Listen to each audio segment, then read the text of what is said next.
Welcome everyone to the Robert C. Byrd Center for Legislative Studies. My name is Jay Wyatt. I'm the Director of Programs and Research here at the Byrd Center. Thank you all for coming out on what we hope is a very interesting and entertaining evening. Before we get started, I'd like to politely ask everyone to silence their cell phones and to remind everyone that we're going to have a book signing and light refreshments in the rotunda after our discussion. I'd also like to thank Four Seasons Books in town here for doing literally the heavy lifting of providing the books for this evening. And I'd also like to mention that for any of you who are interested in receiving updates about events that we're holding here at the Byrd Center or different activities that we're doing, we have a sheet out front. You can sign up for our listserv. So I encourage you to do that. I'm very excited to introduce tonight's featured speaker. Kate Scott is a very dear friend of mine who, with some disregard for her own sanity, agreed to navigate the rush hour minefield coming out of Washington, D.C. this afternoon. Kate is an assistant historian at the United States Senate. She has developed documentary histories of Senate committees and notable Senate investigations. And she also leads the Senate's Oral History Project, which is doing some very interesting work, and we're sort of modeling our own legacy project here at the Byrd Center after that. So she has written extensively on American politics and American political culture during the post-World War II decades. She holds a PhD in American history from Temple University in Philadelphia, which is also my alma mater, so yay Temple. Kate's here tonight to discuss her very, very excellent book called Reigning in the State, Civil Society and Congress in the Vietnam and Watergate Eras, which examines how a somewhat unlikely coterie of activists, journalists, and elected officials uncovered, publicized, and ultimately attempted to halt the federal government's various domestic surveillance and data collection programs during the 1950s, 60s, and 70s. These prolonged efforts eventually culminated in the passage of several pieces of legislation, including the Freedom of Information Act, the Privacy Act, and the Foreign Intelligence Surveillance Act, things that were designed to hopefully prevent those sorts of abuses from happening again. But lest I give away too much here, right? This work has garnered a good bit of critical praise since it was published last spring. Dr. David M. Barrett, who is one of the nation's foremost experts on the CIA and Congress, has described Reigning in the State as, quote, a preface to the assault on civil rights and liberties that has occurred in our own era. Other respected scholars have called it, among other things, powerful, masterful, insightful. I think given the current controversies over the National Security Agency's surveillance and data collection policies that are raging, I would add incredibly timely and prescient to that list. I certainly wish my own work was that timely and prescient. Right. So without further ado, ladies and gentlemen, please help me welcome to the Byrd Center, Dr. Kate Scott.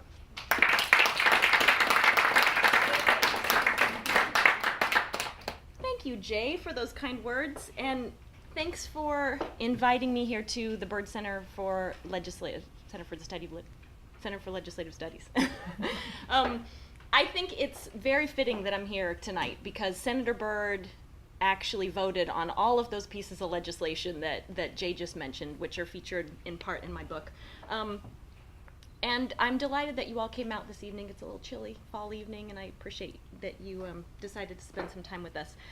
I am going to talk about my book, which was published in March of this year, 2013, by Kansas University Press of Kansas. And what I really hope, I'm going to tell you a little bit about how I came to the project and then a little bit about some of the characters that you'll find in the book, and encourage you to go out and read the book because I won't be able to cover it in the 40-minute talk that I'm going to give tonight. But I'm also going to stop a little early because I would like us to have a conversation. These topics are very timely, and when this book came out in March, Snowden, Edward Snowden had not yet made some of his revelations, so the last few months have become I'm just sort of, I can't tear myself away from the news every day because this stuff is really, really back in the headlines again, many of the topics that I'll discuss tonight. So I hope that in the end we'll have a nice conversation about where we might be on some of these issues today and what we can learn from this 1970s effort to end domestic government surveillance that might tell us something about how we could approach these issues today. So, as Jay mentioned, the topics that I'll be talking about tonight that are the basis for my book, government surveillance, individual privacy, national intelligence agencies, these are all familiar topics for any of you who read the papers or watch the nightly news. Many of you undoubtedly recognize this gentleman, Edward Snowden, who was a contractor for national intelligence agencies and who has leaked a number of documents based on, well, thousands of documents based on his time as a government contractor. He's now, of course, exiled in the Soviet Union, and we're sort of waiting with bated breath to see what the United States decides to do with him. Whether you think that Snowden is a traitor or a whistleblower, he's been called both in the past few months, I think that we can all agree that his revelations have made these issues once again part of our national conversation. Now, when I started this project 10 years ago, that's incredible to me, these issues weren't headline issues at all. In fact, only a couple years after 9/11, when I was searching around for a dissertation topic, people weren't really talking about government surveillance. They weren't really talking about individual privacy. We were all still in that moment, I'm sure you'll remember, after the terrorist attacks of 9/11, where most of us tended to think that whatever the government did to protect the national security was probably the right thing, no matter what the costs might be to civil liberties. And I was searching around for a dissertation topic. I was a graduate student in American history, and I knew I was going to write about American politics, but I didn't quite know what I would be researching. And I read this article by Linda Greenhouse. She's a fabulous reporter for the New York Times who covers the Supreme Court. Well, she did back then. And her article talked about the Supreme Court's refusal to hear an appeal to a ruling issued by a special secret court. She referenced the Foreign Intelligence Surveillance Court, which was the child of the Foreign Intelligence Surveillance Act of 1978. I had no idea what the Foreign Intelligence Surveillance Act was or what the Foreign Intelligence Surveillance Court was, but I was really intrigued. How could we have a secret court in the United States? It just baffled me. We've since learned so much about FISA and FISC, the Foreign Intelligence Surveillance Court, but at the time I knew really nothing. And so this project started, as most projects do, with the question, what on earth is the Foreign Intelligence Surveillance Court?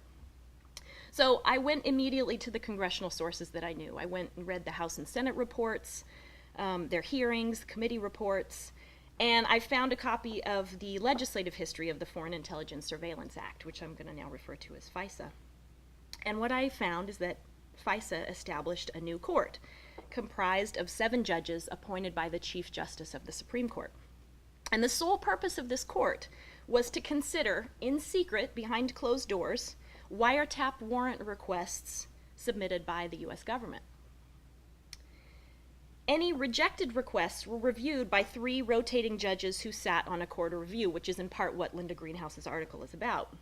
What she points out, though, is that in its 25 years of existence, the Foreign Intelligence Surveillance Court of Review had only reviewed 1 denied warrant request, which told me a lot about what was going on. Okay, so let's summarize. You have a court that meets in secret. You have a court that never publishes its cases, and one that rarely denies these warrant requests that are sought by the U.S. government. Well, that seemed to me baffling. All of these things seemed incompatible with the practices that our framers had set up when they formed our government. 3 co-equal branches. Those 3 co-equal branches, remember, were supposed to ensure a system of checks and balances so that no one branch of government could become too powerful. That didn't seem like what the Foreign Intelligence Surveillance Court was all about. So I did some further research, and I love Congress. I love to study it. I think it's a fascinating place to work. And so I wanted to see how people voted on this strange FISA bill.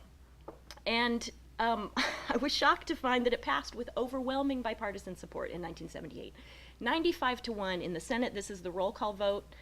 And the vote in the House was 226-176, was a little bit closer. So for those of you who are curious, those of you West Virginians, the West Virginia delegation in 1978, all Democrats, they weren't united on this issue, actually. The two West Virginia senators, Senator Byrd and Jennings, did support FISA.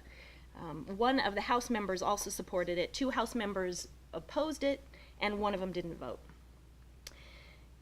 It's hard to imagine, though, in today's polarized political environment, that any piece of legislation, but particularly one this controversial in my mind, would pass with such overwhelming bipartisan support. Now, let's go back to 1978 for those of you who remember these two figures who were huge political figures in American public life.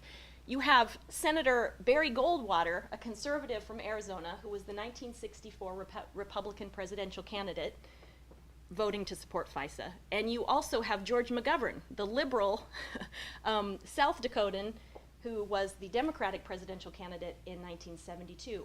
Those two both voted to pass this piece of legislation. I thought that was really intriguing.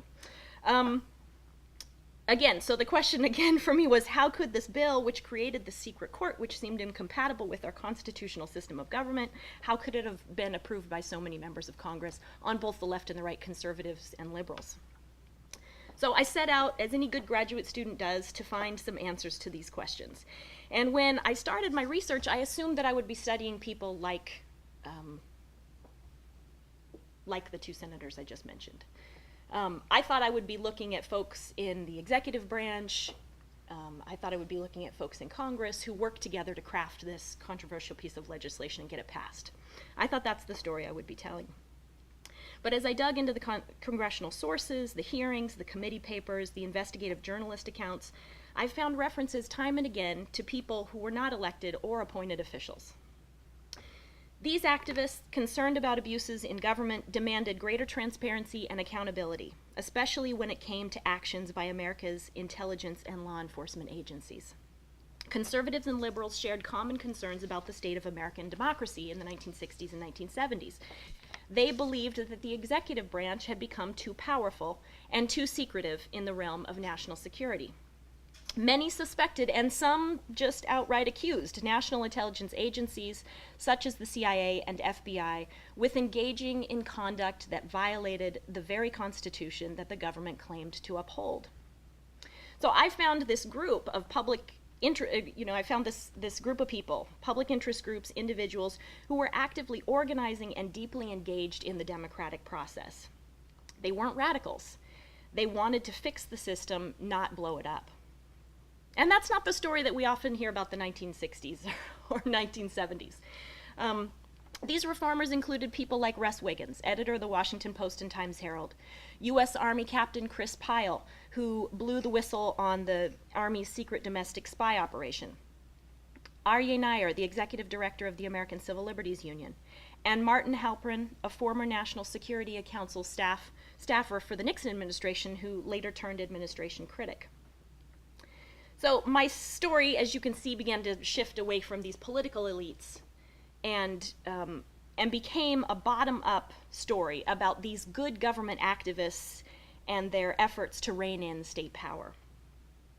For the purposes of today's talk, because I've got to condense it somehow, I'm going to focus on the contributions that two individuals made to this reform effort, Chris Pyle and Aryeh Neier.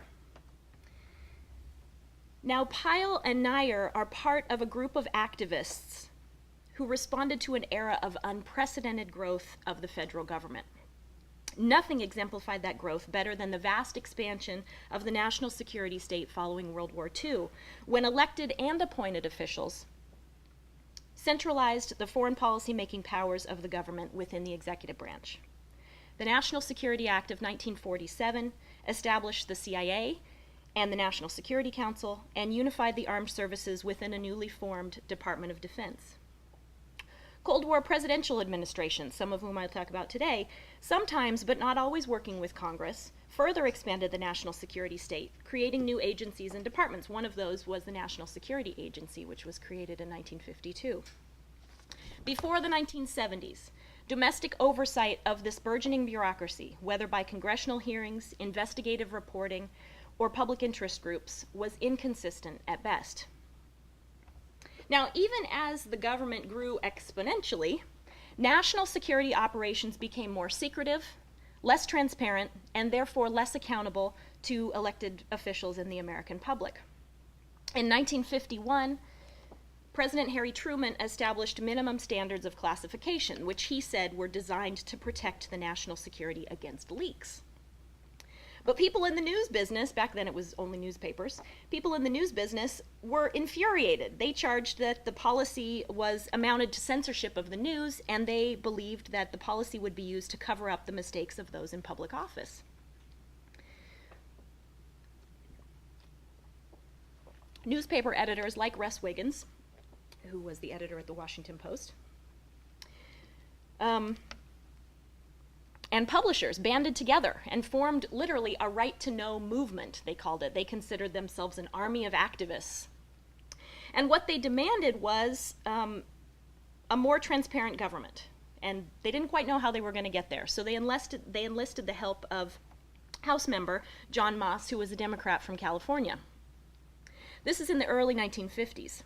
For the next 15 years, Moss made a citizen's right to know his signature issue in the House. He held dozens of hearings and he called hundreds of witnesses, many of them government officials who ardently defended the secrecy policy as the best method for protecting the national security. Moss and his army of right-to-know activists challenged administration after administration: Truman, Dwight Eisenhower, John Kennedy, and finally Lyndon Johnson. When Johnson authorized a ground war in Vietnam and sent millions of American men to Southeast Asia via the draft, many Americans found the administration's policies regarding the release of information to be intolerable.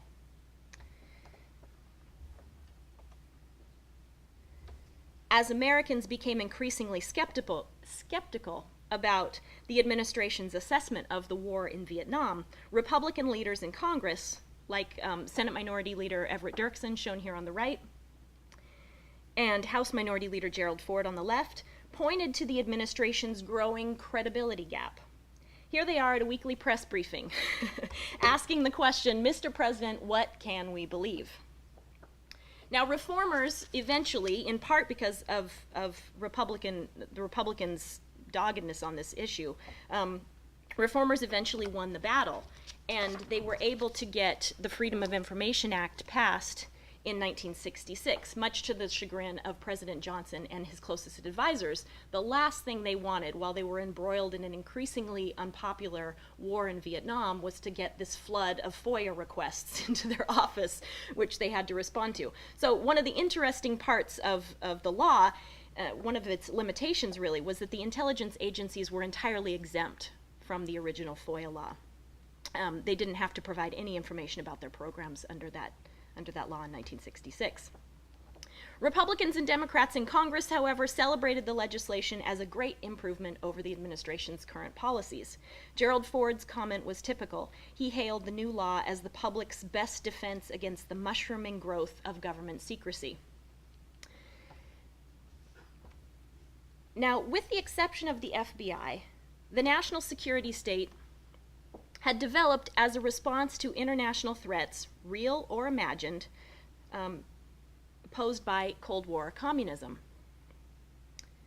In the 1960s, however, Presidents Lyndon Johnson and Richard Nixon responded to an era of anti-war protest and urban revolts, like Detroit, shown here in 1967, by further expanding the government's domestic surveillance capacities, creating new secret programs aimed at identifying dissidents and quelling dissent. Using what was then, it's hard for us to imagine now, using what was then new computer and database technologies, federal agencies secretly watched, wiretapped, and spied on broad segments of the American population. here on home soil. Congressional investigators found that the U.S. Army and the Justice Department maintained 400 databases in the late 60s, which included 200 million files on American citizens. Now, to put this in perspective, the 1970 census put the American population at 203 million people. So there was basically a file on every single American citizen. And this was only 2 agencies within the government.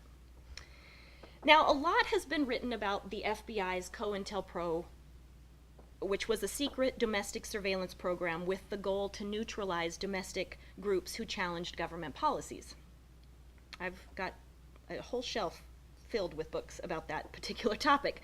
But my book takes domestic surveillance a step further. I wrote chapters about how the Department of Justice and the Department of Defense responded to domestic unrest by developing their own surveillance programs. So what you have really during this period is a mushrooming of domestic surveillance programs. Every agency creates their own domestic surveillance program. No one's sharing information with each other. It's a mess. And no one's watching either. There's no oversight. So Attorney General Ramsey Clark, he was Attorney General during the Johnson administration, 67 to 69. He was, by all accounts, a very committed liberal and a great society advocate.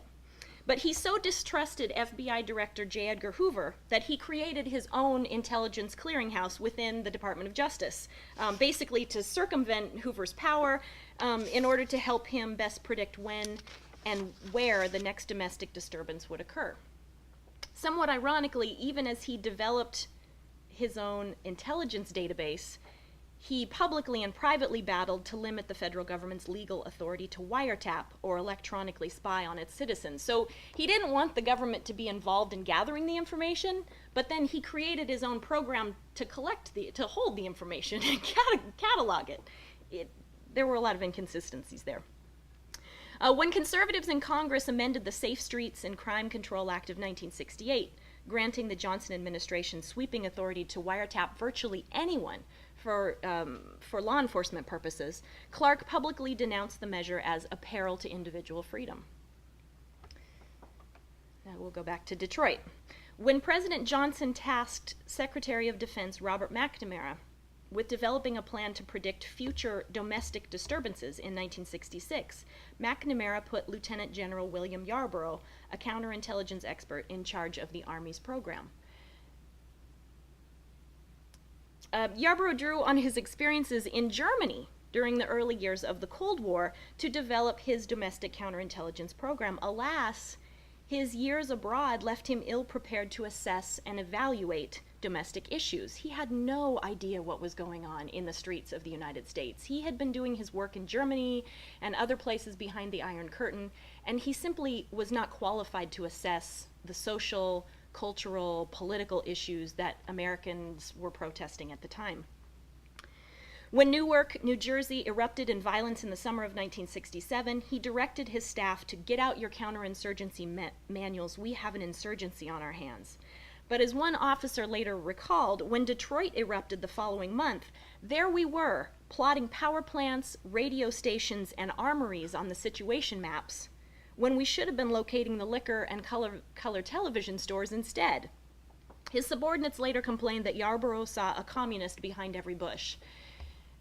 That's not what Detroit or Newark or any of the urban riots were about in the 1960s. Now, all of these programs may have remained secret if it were not for one man. In 1970, a former Army counterintelligence officer, Chris Pyle, blew the whistle on the Army's domestic surveillance program. This is Pyle pictured here in 2007 when I interviewed him. He didn't have a picture for me of his 1970s era. His own background made his whistleblower account hard to dismiss because he wasn't a radical. He had come from a real poor background. He attended Bowdoin College in Maine on an ROTC scholarship. And based on his training in counterintelligence, he actually had never gone off to Vietnam. Instead, he became an instructor at the intelligence school in Fort Holabird, Maryland. During one semester while he was teaching a course, one of his students tipped him off to the Army's secret domestic surveillance program. Here he was, an instructor at Fort Holabird, and he didn't even know that the Army was conducting this domestic surveillance program. Now, I sat down with Pyle in 2007 at his home in Massachusetts. He's today a political science professor at Mount Holyoke College. And I had to ask him, I was dying to know, how does someone who's an insider, who is in the Army, how do they become motivated to become a whistleblower? And he told me, he admitted, I wasn't a radical, that was not my motivation. But he said that like many people in his generation, the Vietnam War, and particularly the draft, and also the Johnson administration's credibility gap, had made him increasingly distrustful of the nation's leaders, and especially the president. And he explained to me simply, I didn't want my government to have the capabilities of a police state. When Pyle took his student's recommendation in 1968 and toured the Army's intelligence database, he was deeply concerned about what he found there. Basically, the program consisted of 1,500 plainclothes intelligence officers who watched every demonstration in the United States of more than 20 people. Now, for those of you in the audience who were around back then, that was a lot of demonstrations. Pretty much any demonstration in the United States at that point would have had more than 20 people. It wasn't just that the Army gathered data about Americans who exercised their constitutional right to protest government policy that really bothered him. What really concerned him was that the Army used new technology. In fact, the Army had one of the government's only computers, which, frankly, in 1968 was about the size of this room. It was enormous. They used that computer to maintain, basically to hold as a clearinghouse all of the intelligence that these plainclothes officers were gathering around the country. They could do anything with it. They could compile dossiers about anybody who had attended any number of events across the country. What they did with that information also concerned him. What were they going to do with it? Share it? He didn't know. So at the time that he took the tour, he actually asked them to give him a printout. He took one that was about 10 feet long home with him, just because he wanted to see what kind of information are they holding, who are their targets, what is going on. And when he got home, he was disappointed to learn that one of the targets was the Unitarian Church in Chicago. And for him, at the time, he couldn't imagine what kind of national security threat that particular church posed to the great United States of America. It didn't make any sense. So he pledged to himself, based on that tour that he took in 1968, that when he got out of the Army, which happened the following year, he was going to blow the whistle on the program. And that's what he did. He wrote an article that the Washington Monthly gladly published in January of 1970. The Washington Monthly is this cool, really small circulation political magazine that's been around since the mid-60s. It was created by a guy who used to run the Peace Corps, who was really interested in sort of the mechanism of American government, and he wanted these journalists to come and write these really cool stories about how the government actually works, like the nuts and bolts of it. So he was delighted to have Pyle's whistleblower account of what the U.S. Army was doing in terms of domestic surveillance. It was a very carefully researched account. Pyle actually, by the time the article was published, he was a political science grad student at Columbia University, so he really knew how to write something that was going to be hard for people to refute. And his article set off a firestorm, as you can imagine. More than 50 members of Congress fired off angry letters to the Army, demanding to know from where it drew its authority to conduct this broad-scale domestic surveillance program. Now, you guys probably remember that the U.S. Army is not to be used as a domestic force, right? It doesn't have law enforcement. Based on the Posse Comitatus Act, it is not to be used for law enforcement practices in the United States unless by special authority, like during the riots, for example, when they called some of the National Guard in. But it's not to be used in that way. So members of Congress were rightly very upset about what was going on. And his account piqued the interest of a Senate staffer who brought the article to Senator Sam Ervin's attention. Now, Ervin is a character. He was a Southern Democrat from North Carolina, and in the early 1970s, he was actually best known for his fierce opposition to civil rights legislation. He had signed the Southern Manifesto in 1954. In fact, he had been one of the primary authors of it, which was a resolution opposing the Supreme Court's ruling in Brown v. Board of Education that called for the desegregation of Southern schools. And he had been one of the primary filibusterers of the Civil Rights Act of 1964. He was a firm believer in limited government. He was also a civil libertarian who was deeply troubled by Pyle's whistleblower account. How could the U.S. government justify surveillance of political dissidents, he wondered, who were protected by the First Amendment right to protest? What was the Nixon administration doing? Most troubling to Ervin was the Nixon administration's response to his request for information about the program. It was a categorical refusal to provide any information on the grounds that the release of this information would weaken the nation's security. Pyle's article encouraged other former Army domestic counterintelligence officers to come forward, and Ervin's subcommittee on constitutional rights hired Pyle to conduct interviews and gather information about the program. Basically, he was a researcher. So he conducted interviews with nearly 50 former officers, all of whom were deeply troubled by the program that they had been working in. And he began to piece together a record of the Army's program and its targets. It turns out that some of them were members of the House of Representatives. The Army had actually been tailing some elected officials and writing up intelligence reports about them. So, armed with what he thought was sufficient evidence, Ervin announced that he was going to hold public hearings using his subcommittee on constitutional rights to really bring the public's attention to this issue. So his staff worked really hard to ensure that the media would show up, because as you guys all probably know, effective congressional hearings should educate, and to do that requires the cooperation of the nation's media outlets. So Ervin's staff knew that if they promised a good show, portions of the hearing would be rebroadcast on the evening news, and newspapers would feature the hearings on the front page above the fold. This is an era before CNN's 24-hour cycle, so you really had to get a couple of minutes segment on the evening news if you wanted your hearings to make a splash. Senator Ervin, for his part, proved an able performer. His folksy charm and grandfatherly demeanor endeared him to the media and his at-home audience. On opening day, he leaned over the grand wooden dais of the Senate caucus room, which was the site of a number of notable Senate investigations, including Teapot Dome and the Army McCarthy hearings. Peering over his thick-rimmed reading glasses, which he always wore low on his nose, he hefted in one hand a thick, hardbound, 11-pound Bible. And in his other hand, he held aloft between thumb and forefinger a perfect 2-inch square of microfilm, which he explained contained the same 1,200 pages of text. Computer technology, he exclaimed, now makes the storage of information infinite. Someone remarked, Ervin explained, that this meant that the Constitution could be reduced to the size of a pinhead. He chortled, maybe that was what they had in the executive branch, because some of these Nixon officials could not see it with their naked eyes.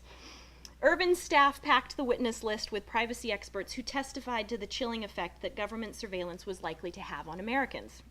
This Orwellian nightmare threatened First Amendment rights and might create, warned one expert, a generation of silent Americans. The public responded immediately to the hearings, favorably, flooding Ervin's office with letters of support. Now, as a political historian, I always want to know how constituents and the general public respond to their elected officials and the policies and issues that the elected officials are thinking about and talking about publicly. It's always hard to gauge public opinion on these issues without relying really heavily on public opinion polling, which I tend not to trust anyway.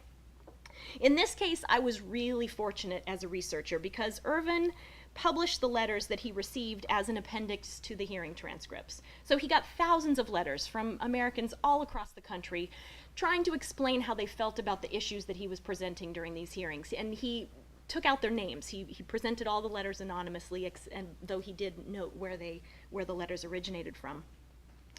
Now, Americans explained in these letters that they had lost faith in national leaders and that they feared the government's unchecked power and habitual secrecy. Some compared the government's surveillance tactics to the totalitarian Soviet Union. Remember, we're in the midst of the Cold War. Of the thousands of letters his committee received, the concerns expressed by this Texan woman were typical. She said, "On the national level, this Army surveillance program sounds more like George Orwell's 1984 than the USA. On the personal level, how do I know I'm not in someone's file?"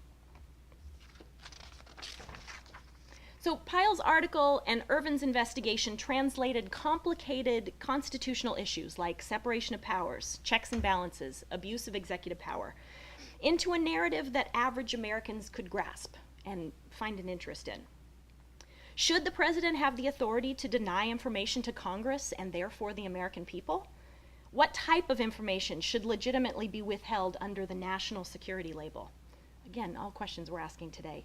Did Americans have a right to protection from government surveillance?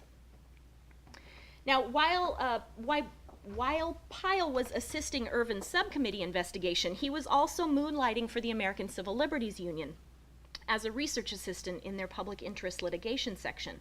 The well-staffed and well-funded project was the brainchild of Aryeh Nair, the ACLU's executive director. He was a German-born Jew whose family escaped the Nazi regime, and he had been a lifelong leftist with a healthy skepticism, he wrote, of all ideologies. He had helped to create Students for a Democratic Society, but he became disillusioned with the organization in no small part because he found the concept of participatory democracy difficult to swallow, he wrote. The ACLU liked his politics and the organizing experience he had, and they hired him in 1963. It was his idea that the ACLU should hire attorneys to challenge First Amendment violations by intelligence agencies.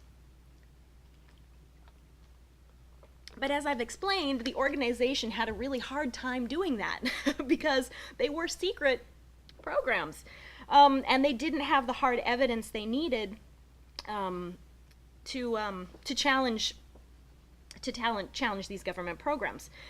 Pyle's whistleblower account gave the organization exactly the proof it needed to pursue some of this litigation. With Congress investigating and holding hearings, and taking a long time to consider these issues, as Congress always does, Nair planned to force the judicial system to halt intelligence abuses like these domestic surveillance programs. He was especially determined to rein in the executive branch's exercise of broad authority in electronic surveillance, in most cases in the form of wiretaps on personal telephone lines. This was before the era of personal cell phones. Though the ACLU lost its first cases, they eventually won a major decision in 1972. In the U.S. versus U.S. District Court ruling, Nixon appointee Lewis Powell wrote the majority opinion. The president had no constitutional authority to conduct electronic surveillance of American citizens on U.S. soil, the majority wrote, without a judicially issued search warrant based on a finding of probable cause. Without careful checks on the system, explained Powell, targets of official surveillance may be those suspected of unorthodoxy in their political beliefs. It was in the context of the court's ruling restricting executive powers in the realm of national security that the Watergate scandal unfolded. Now, the Watergate scandal is a story with which we are all probably very familiar. As a professor, I've taught it to my college students as one of the most significant events in recent American history. The Watergate story typically begins in most history courses with the break-in at the Democratic National Headquarters at the Watergate Office Complex in Washington, D.C. Remember, those were Nixon aides trying to plant wiretaps on the DNC phones. The narrative usually ends with the president's resignation in August of 1974, or sometimes with Gerald Ford's pardon for any crimes Nixon may have committed while he was in office. But my book tries to place the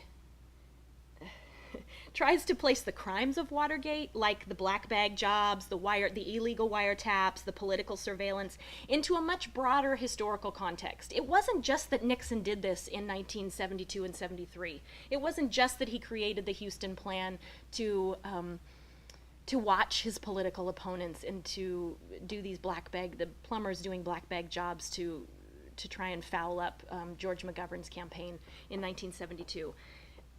These programs had been running as part of government agencies for years and years and years without anybody overseeing them or asking questions about them. So it's not to absolve Nixon of any of any blame for what he did, but it's to suggest that these were tools that a variety of agencies were using at the time.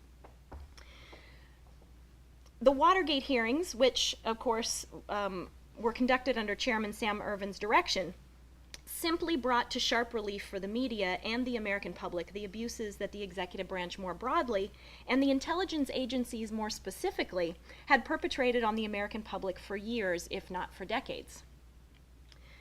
Through its newsletters, letters to the editor campaigns, and partnerships with sympathetic journalists, the ACLU successfully used Watergate as the prism through which Americans could come to understand issues of political surveillance, government secrecy, and executive power as related and inherently damaging to the democratic process. Even before President Nixon resigned in August of 1974, Ervin and his allies in Congress were drafting legislation to address the myriad issues made public by whistleblowers, public interest groups like the ACLU, and congressional inquiries. In 1974, Congress addressed some abuses by passing the Privacy Act and revising that Freedom of Information Act that I talked about earlier to make government agencies, including and especially the intelligence agencies, more transparent. A second congressional investigation led by Senator Frank Church of Idaho in 1975, the so-called Year of Intelligence, revealed systemic intelligence abuses perpetrated on the American public by the FBI, the CIA, and what was then a largely unknown agency called the National Security Agency, the NSA, which we all know a lot more about today. When the Church Committee released its final report in 1976, organizations like the ACLU and its partners pushed hard for broad legislative reform, including permanent congressional oversight committees, which they achieved in both the House and Senate, charters for the CIA and FBI, which they were never able to successfully pass, and a domestic wiretapping bill that would protect American citizens from electronic surveillance. Now, that bill, called the Foreign Intelligence Surveillance Act, took more than 3 years to finally become law. When it passed, few of the reformers that I've included in my book supported the measure because they believed that it granted far too much power to the national intelligence agencies. The law allowed electronic surveillance only through the express authority of the law, as I've mentioned, by the approval of a secret court of 7 judges appointed by the Chief Justice of the Supreme Court. Aryeh Neier was furious. He denounced the bill as a violation of the basic principle of democracy and open government. This is, after all, a secret court. Many members of Congress, however, believed that it was a major and significant victory in the long effort to reform these intelligence abuses, because in their minds it effectively challenged 30 years of precedent when courts and the Congress had effectively granted the executive the inherent power in national security cases as justification for warrantless electronic surveillance. So they thought, at least we've reined it in, right? Hopefully an end to the abuses.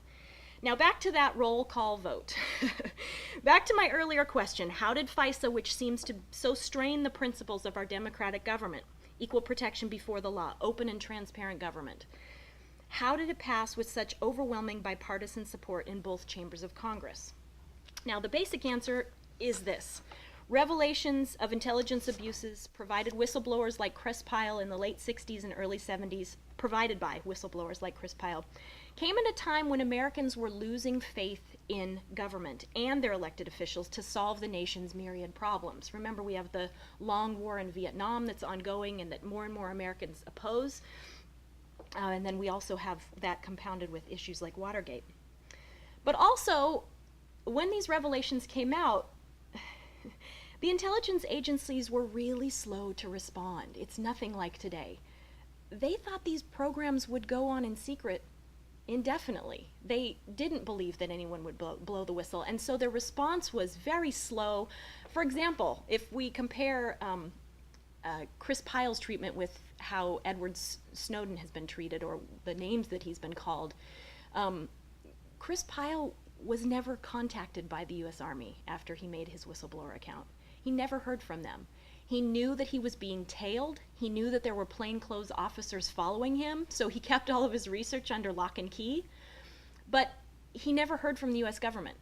And the U.S. government never denounced what he did. They said stuff in hearings. In Senator Ervin's hearings, they would say that these programs were fine and they were following they were following the Constitution and they weren't really violating anyone's constitutional rights. But they never addressed Pyle as a whistleblower. They never denounced him. Really interesting. So anyway, that's to say that the intelligence agencies weren't ready to respond to these revelations. It took them a few years to realize, oh my gosh, we need to respond. We need to get out there and say something. By the late 70s, when Congress voted on the FISA bill, though, that context had changed dramatically. First, the war in Vietnam had ended. The American public seemed at that point to have grown very weary of these ongoing revelations of wrongdoing by the national intelligence agencies. One senator complained that passing FISA had been like trying to run sorghum molasses in January. He wondered gloomily how many of our colleagues and how many citizens will have said, well, Congress has done enough already. So today, in the wake of 9/11, many of us question the efficacy of the FISA law passed in 1978. It was born in a pre-digital age. To be fair, we should consider, though, the historical context in which this law was written, and I think it will help us better assess how we might revise the law if we need to. Laws, I would argue, are only as good as the citizens and institutions willing to use them and who demand that government obey them, and I think that a lot of work remains to be done in that regard. So I hope that we'll have a conversation following this talk about these issues. And I thought that, before I open this up to questions, I might start with a few of my own, because in spite of the fact that this is published, it's still an ongoing project for me. I'm still very much concerned and interested in these issues and the direction that they're going to take in the future. Now, since the terrorist attacks of September 11th, the national debate about the need to strike a balance between national security and the protection of our civil liberties has waxed and waned. Where do we stand today as a nation on these issues? I don't know. I'm sure that's something we'll talk about. But I think to answer that question, we can learn something from the past. I mean, that's what history is supposed to be good for, right? I was fascinated doing the research and then writing this book by how important these reformers thought it was to develop a story, a narrative that average Americans could understand about these programs. Like, what are they doing? Who's involved? What's the timeline? What kind of information is being collected? I mean, they literally took really complicated issues and in the course of these hearings tried to make them very understandable to the average person. Pyle, Nair, Ervin, and his staff, they all recognized that legislative change would only come after educating the American public. They organized campaigns to educate. The American Civil Liberties Union was fabulous, for example, on this front. They used their newsletters, they organized these letters to the editor campaigns, which they published in the New York Times and the Washington Post. And they also relied on traditional publications like the ACLU's monthly newsletter to help explain to the public how these issues affected their personal lives. Now, as some of the best legislators do, Ervin and his staff were particularly attuned to how televised hearings could play a role in educating the public and earning support for legislative remedies to public policy problems. Now, this was, to be fair, this was in an era when we didn't have C-SPAN. Every single congressional hearing wasn't televised, and so if a portion of your hearing was televised was run on the evening news, that was a big deal. Today you can watch at any time. So, but just going back to this idea that they realized that establishing a narrative that the American public can understand, which journalists can sometimes do so well and sometimes so badly, it's such an important piece of this in order to focus and generate a public debate on these issues. And sometimes I wonder if that's the difference between this particular period and today. I'm not sure that we have a narrative that about these issues and these programs and what's going on that the rest of us can really understand, and therefore, think about how we might like to do something about them. So I thank you for your attention. You guys have been a great audience. And I look forward to our conversation. I really hope that we can spend some time talking about these things. Thank you.